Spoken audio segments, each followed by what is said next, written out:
ভিক্ষুক রাস্তা দিয়া যায় আর জমিদারের পুত্রবধূও যায়।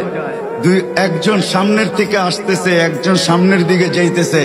দুইজনের ক্রসিং এর সময় ভিক্ষুকের গায়ের কাদা জমিদারের পুত্রবধূর গায়ে লেগে গেছে। সে দুনিয়া আন্ধার করে ফেলছে, স্বামীকে ডাইকা নিয়ে আসছে, বলছে ভিক্ষুক আমার কাপড় নষ্ট করে দিছে। সে শুধু ভিক্ষুক ছিল না, বৃদ্ধ ছিল। বৃদ্ধ ছিল না শুধু, জীর্ণ ছিল, শীর্ণ ছিল, শরীরে কাপড় ছিল না, ফাটা চিরা কাপড় ছিল, পায়ে জুতা ছিল না, পেটে ভাত ছিল না।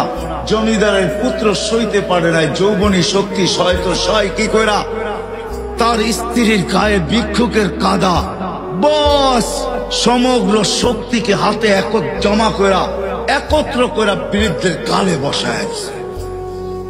বৃদ্ধ কিচ্ছু বলে নাই, শুধু উপরের দিকে তাকায় দুই তিনটা শব্দ উচ্চারণ করছেন।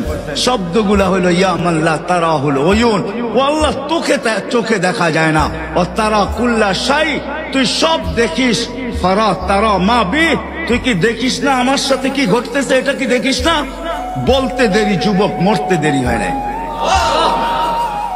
জমিদার চলে আসছে, প্রতিশোধ নিবে।